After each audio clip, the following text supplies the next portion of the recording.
in the NI, it is very much an old boys network. I found that myself, and I'm a guy, so it's not an easy thing to crack. But I think with the momentum that comes from that empowerment of women, the fact that they're not just going to sit there and be quiet and listen to it and just you'll be fine, love. The fact that that mood is, at least we're on the cusp of a wave of it finally changing. So I think personally that's the biggest trend that I've seen. I was just going to say that, like, time's up, and the Me Too movement as well. And I just think that, for those of us who have perhaps been in a situation where you have been out on a night out with a group of work colleagues, and then perhaps a male colleague has thought that it's okay for them to, touch you inappropriately, or maybe they felt that you gave them the wrong vibe or whatever, then that categorically is not right. And I think that for anybody who's ever been in that situation, you just call it out. It happened to me about 3 months ago, and I'd never had that before, and it happened to me, and I was just like, are you for real? Like, what? And then you have that whole moment of self-guilt where, like, was I sending out vibes there? No, I'm just sitting there with colleagues just having a drink. And I think that there's a lot of, the trend is, yes, let's talk about it. Is it in vogue? Let's hope not. But certainly, let's keep that light shining on it, because, it's not right. And that's what it comes down to. It's just not right. And I think that if people want to turn around and say, oh, this is the trend, is this just something that's going to carry on? No, it's not, because there's women out here like ourselves, and men like yourself, Aaron, who are identifying that this type of behaviour is not acceptable. And, we all go to work, we all want to come home from work. We don't want to have to deal with everything else that goes on top of it. And that type of behaviour is just not acceptable anymore. And it's testament to every person who stands up and says, me too, or time's up. Because, it's just not on.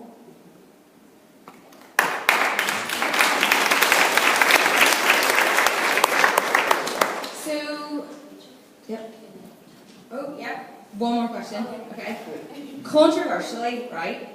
So, the Mentor Her campaign is out there for, on the face of it, you look at it, it goes the top guys, because they're the guys that we want to bring the women up the ladder. Okay?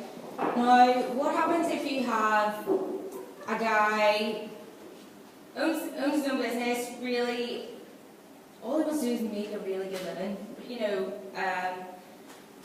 but yeah, he sees this campaign, and as the statistics that Nuala has shown, they're crazy. Instantly, confidence just drops.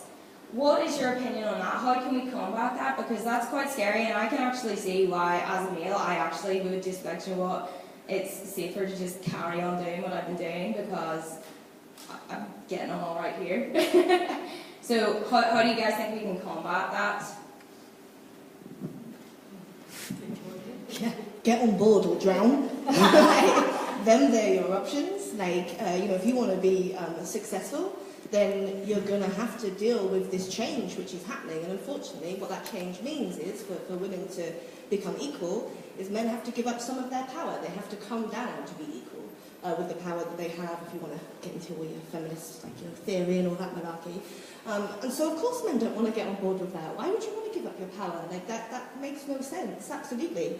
But the thing is that the tide is changing, and the change is going to happen, and either you have to survive and get on board with it, or you're going to go under. Those are your options. So stop being a dick. And start being better. I agree 100% with that. And there's benefits for everybody to make those changes. So, Victoria, you've already said it. If we can start making workplaces more equal, then it is better for everybody that dads get to spend more time at home, that we all have more flexibility, that we're all not working crazy hours, and surely that is a good incentive for everybody. Plus, your business is going to be more profitable. All the research says it. So yeah, stop being a dick. Just get on with it. Yeah. Okay, so I think at this stage what we'll do is a bit of Q&A around the room. Does anyone have any questions? Anyone? Ooh.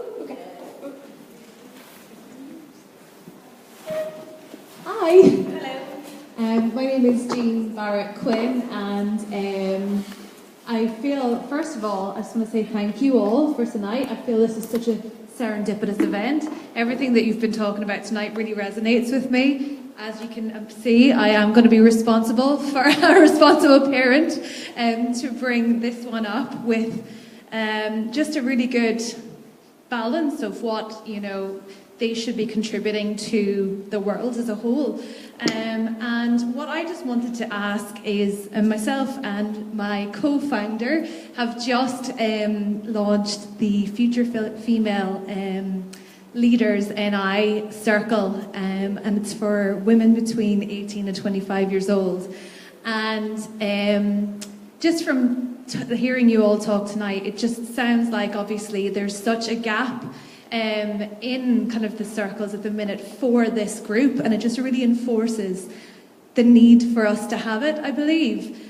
However, what we've been discussing tonight just makes the purpose so huge as to what we should be able to deliver and give these women who join our circle. So what the question I would ask is, when you've started your circle and you felt there was so much that you wanted to achieve, how did you break it down to kind of be practical about getting it off the ground? Does that make sense? Yeah. Thank you. I just started a circle and asked a few people to join, and if only 2 people turn up, then you start talking and seeing what they want the conversation to be about, and then it just grows from there. I think we can all get a bit paralysed by trying to think that this is something big, but it all starts from 2 people and a shared purpose, and go from there and see what happens. What we did with our circle to begin with was we used some of the resources which are actually on the hub. So the connection cards, trying to think back now what they were, yeah. So we used the connection cards, and they were really simple to use because they kind of give you a framework to work around. You know, you've only just met people, and to sit there and say, oh, I'm struggling with this, you know, that's, for me that's weird. But if you have like a connection card to, you know, something of, right, these are the questions we're going to ask each other, you know, this is what we're going to work on, then it just kind of gives you a little bit of framework. But if you've logged into the hub, then you'll got access to those resources. And to be fair, I think in our circle we found them really useful. We don't really use anything on the resources now because we kind of know each other now and we know what we're all kind of chatting about. But as kind of the founder of that circle, I'm mindful of when we do have new people come in, that it doesn't look like it's too much of a clique, because then you're already maybe putting up these invisible barriers, and you know that might turn somebody off not coming back the next time. So the closer you all get is great, but I would just be mindful of the fact that if there are new people coming in, then just to, you know, maybe not be too over familiar with that one group or one issue, because there could be somebody sitting there who perhaps it's taken them a lot of time, it's taken them a lot of confidence, they've made the effort to come there.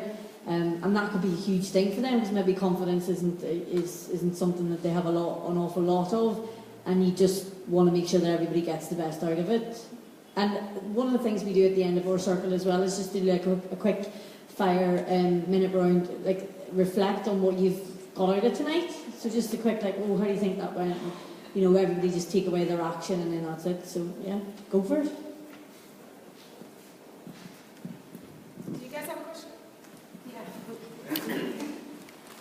I suppose it's less a question, more when there's a question at the end of it. But what I have found in my career is a lot of the bad behaviours that I have seen have come from women, and so I have learned a lot of what not to do because of how women have treated people in their teams, or you know, people who work for them and that.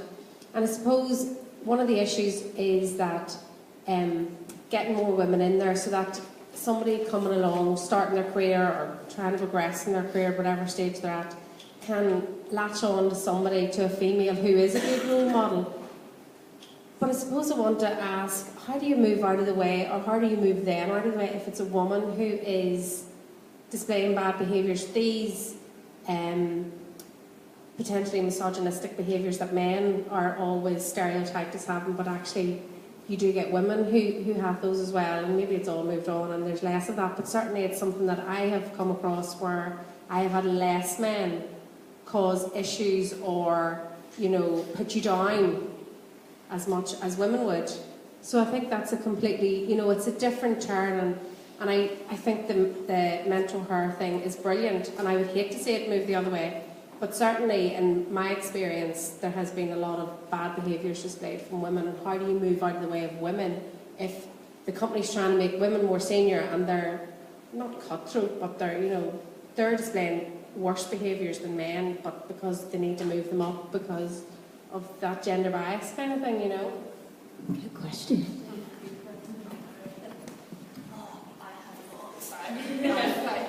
Bring them along to the groups, like bring them to the lean-in groups, because if they are, so I work in a very male-dominated industry at the moment, and it is that thing of, I'm struggling at the moment, I'm too nice apparently, and I need to toughen up. And I need to become harder because it's aggressive. It's an aggressive game that we're playing. So in order to play the game, I have to become what is the current standard, right? No, it's not how I play. I don't play that way. But it is that difficulty, and I can see it. There are female managers where that is an issue. And so bring them to the groups, because what you have in the lean-in groups is, that we've all talked about it before, is this camaraderie, this empowerment, this, oh look, we can do things differently and we have power, we don't have to, you know, do it with the status quo. And perhaps if they see that, then they can get on board with it. Then, you know, if you've already got people in positions of power, it's easier to get them to see something which, you know, if they come along, it's easier for them to see, and try and change it that way, I think, is one way of doing it. Yeah. I think it's also about the behaviours that we reward. So anybody that's senior in an organisation needs to be really aware of what message you're sending out by who you promote and what recognition you give, and using peer mentoring, using coaching, using training to increase that awareness. I can understand where it's come from, because they're looking at the only role models they had and they're emulating that. But, you know, we have to make that change, and I can understand the struggle. So it's also about us being role models in our own organisations and showing that there is a better way to achieve something than turning into the man's way of doing it. Not that all men are aggressive or anything like that, but, you know, that we have our own ways of doing it. But I think companies really have to become much more aware of what they're recognising and rewarding. Another thing is manage up. So one of the things which is quite annoying me at the moment is communications. It's this thing of, I've come into the tech industry and there's like this huge whisper network of this person's a bad manager to work for, this company's not very good. And even with the Me Too movement, we're not saying. And one of the things that I do is, quite clearly, I'm a gobshite, I'm a bit angry, and I'll quite happily call people out. But that's because I have the privilege to do so, because I've only worked in the industry a couple of years. I haven't spent tens of thousands of pounds on a degree in 10 years building it up. But I think this is one of the problems, is we're not saying it. And some people genuinely are just clueless, they're not aware. And so if you never tell them, they don't know. And so that's the thing at the moment, the difficulty of saying it and finding the way to say it to be heard, because if you're overly aggressive, they might not listen to the point. If you're too soft, they won't either. But yeah, that's another thing as well. Just tell them.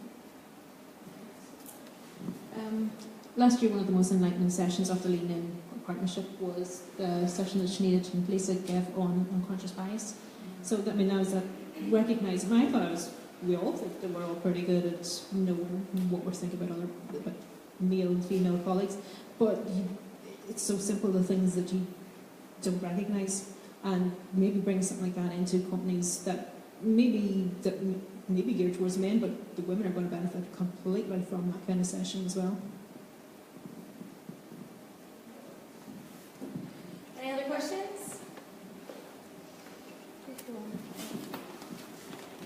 Hi, yeah, it's Riona Fitzpatrick. I'm from BT. I'm just curious around the circles in terms of the kind of mix and balance, because we're thinking about starting one in work, and most of our team, well, the team I work in is very, very much global. There's like 4,000 people, a lot of guys. It's the IT world. There are girls in there, but I'd love to start a circle and have it a bit of a mix. And I wonder what the perception is from guys hearing about the Lean In, because sometimes you see it all over the press and you think it's all about the girls and let's do this, ladies.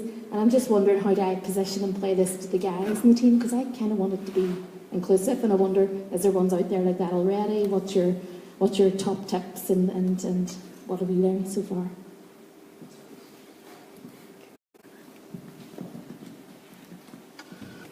So I've just recently had a new graduate join one of our circles, and she's one of these confident extroverts, which is quite shocking to me because I'm not. And because she loved it, I mean, it's just a chat over a cup of coffee, but she went off and chatted about how great it was to these guys, and they are so interested in joining, because really some of them are, they're graduates as well. There's no connection. There's, how can we get a group together? You're joining an established team who don't go for tea together. They've all got their group tea buddies from years ago. So there's no real camaraderie in our team because it's so large. And so it was a possibility for them, to get together with a lot of people that are like-minded.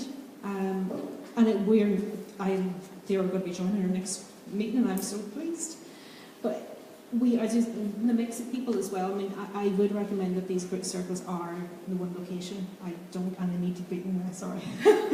They work best for us in their one location and actually physically seeing each other, because I think you get a better connection. Remotely, I don't think can work quite as well. I've tried even set up Skype calls, and sorry. Maybe the other people have other views on that. Are circles better started up if they are hung on a topic or a theme? So whether it's tech or whether it's mentoring or career progression or entrepreneurship, is it better, or is it just any group of people who want to get together and air their challenges or their issues and talk about it? Do they work better when they are focused on I'm saying theme, but I mean like a topic or something that works for everybody within that, or that they're all connected with? My circles are obviously within all stage, from all state employees, so it's about empowering each other within our company and in a career. But Victoria probably can answer about on tech basis as a topic, as a focus. We don't actually have a focus of topics. I've facilitated setting up peer groups in different companies, and one of the big things that I'm passionate about is that it isn't a conversation just between women, because then we don't get anywhere. So one of the experiences that I found is, setting them round a theme, even just getting ahead, that's of interest to everybody. Thinking about what sort of learning sessions and that kind of thing you bring in, and naming them in a way that it isn't, just about women. It's about all supporting each other, so that's really helpful.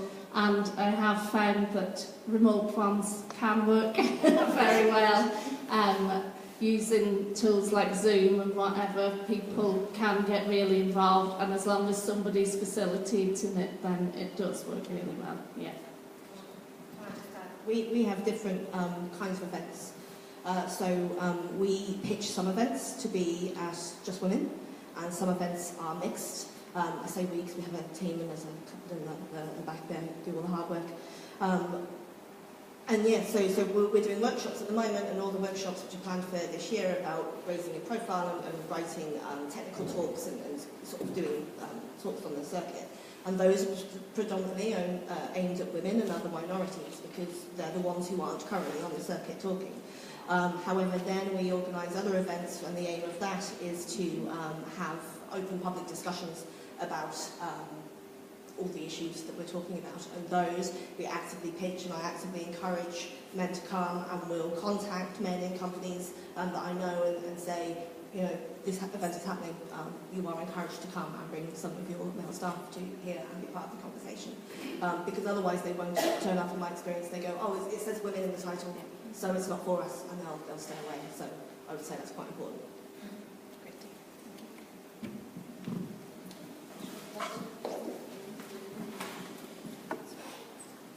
Victoria. My name is Bronya. I have a question just about the purpose, I guess, of your circle. And I was struck by, the view that you had around whether or not technology for women would change. So I see that there's quite a lot of change happening in that space, but I think you have to do it at the very early stages for kids. And if you don't engage them around the prospect of a career in technology before they're 12, perhaps you've lost them. So from your circle, do you actually see you have a responsibility around changing the dynamic across the industry for those coming into it, I guess, in the future?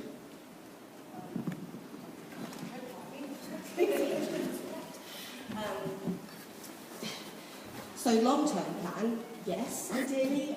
So last year we literally just had monthly sessions, dinners, which were maternity sessions pretty much. This year we're sort of doing a bit more around the whole, so one of the issues last year is I tried to get women to speak at conferences, couldn't find them, so okay, fix that problem by running the workshops. Ideally the aim is to start having the conversations and get things changed around parental policy. Why do we not have a national curriculum on STEM, not just tech, but STEM in Northern Ireland when there is in England? Especially when this is one of our biggest growth areas in Northern Ireland, like for the economy and future development. It just makes no sense. But at the same time, there's no point in bringing all these new women into the industry if it's shit when they get there, right? Because there's huge drop-off rates after computer science degrees. So like something like only 40% of women who graduate from computer science will go into the industry, as opposed to still 60% of men, which is still pretty low. And then there's a bigger, higher drop-off there as well. So it is that whole coordinated piece. It's the thing of going after the industry and trying to make that better and just have conversations that they're not even aware of. And then also going after the kids and the government and policy. Basically, I'm going after everybody. I'm very angry. Let me at them. But yeah, that is the idea. But it's a work in progress because there's only so much you can do. Because as Nina said, it's all volunteer. Right, so we're picking our battles. But yeah, if you get involved, come on. And I think that is us. Is that right, Noah? Yes. Any other last questions? Oh, there is. Sorry.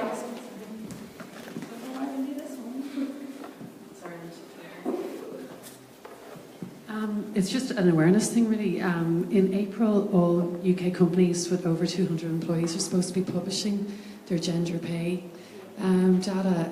Does the panel have any views on that and how Lean In can kind of maybe use that as a reference point?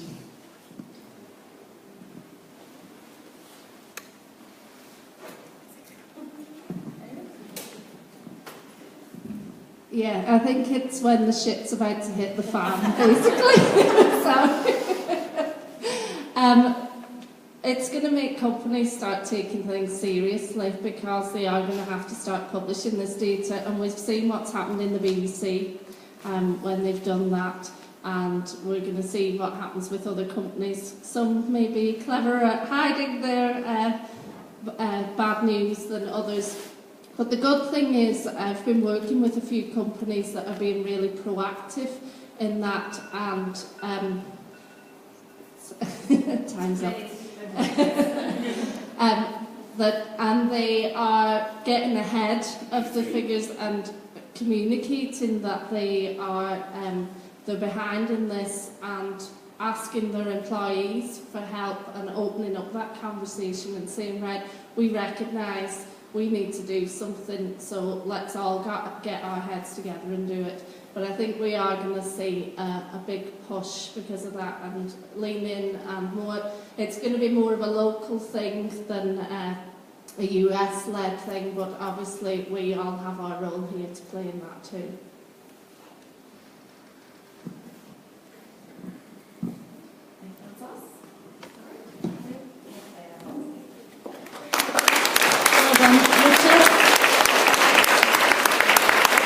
Well done, Rachel, on your first outing. I think, and thanks everybody on the panel. Is there anybody here who, before they came tonight, had thought about starting a circle, or was interested in starting a circle, or yeah, 1, 2, 3, 4. And is there anyone who wants to join one simply to find their peers and be supported in their careers? Okay, well that's good. So that's that's what we're all about. To go back to the start, Lean In is a non-profit that is focused about empowering and encouraging women to achieve their ambitions, whatever that may be.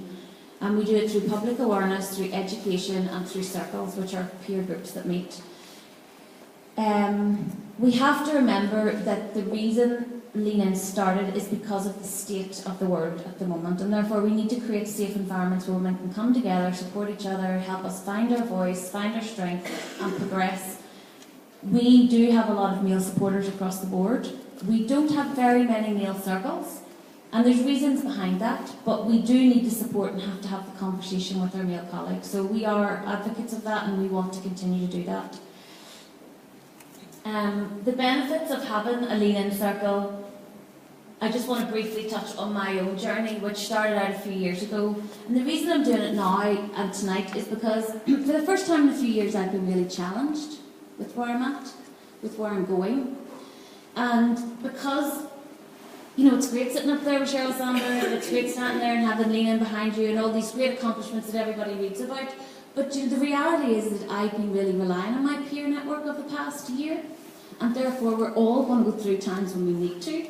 And as fundamental, if we can just, as individuals, work out what success looks like for us and surround us with people who are going to help us achieve that, then you know anything is really possible. And it's about your success and your journey. It's not anybody else's.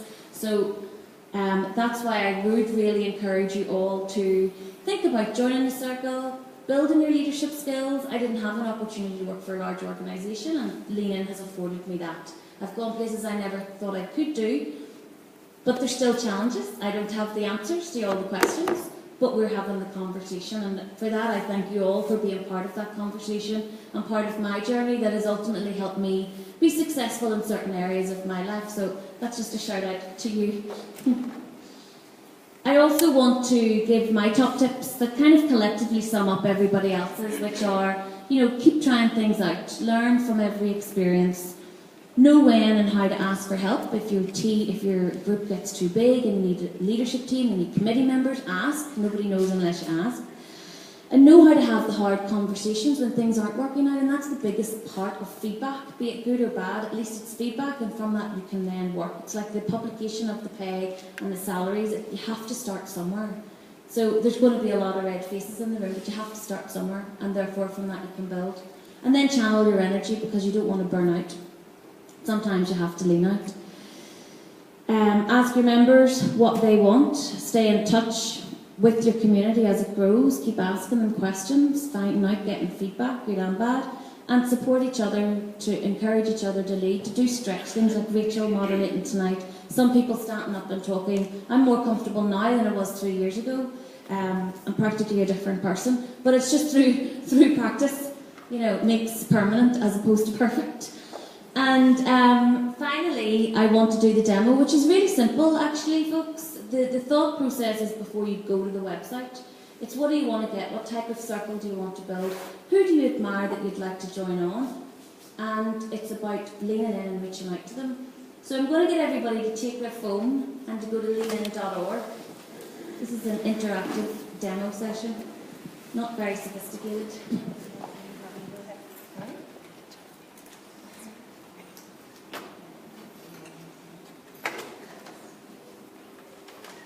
And it can't be made any more simpler for you. There's a big red button in the middle that says start your circle. So if you want to start a circle, just do it, in the words of Nike. If you want to join a circle, then you can search for the circles in your area. But the big thing that it says about being part of a circle is that you can be more confident and you can be more ambitious. And don't be embarrassed about being ambitious. You're more likely to ask for and receive promotions, that includes pay rises. And you're more aware of the role that gender plays at work. And when you're more aware, you're able to work with that information.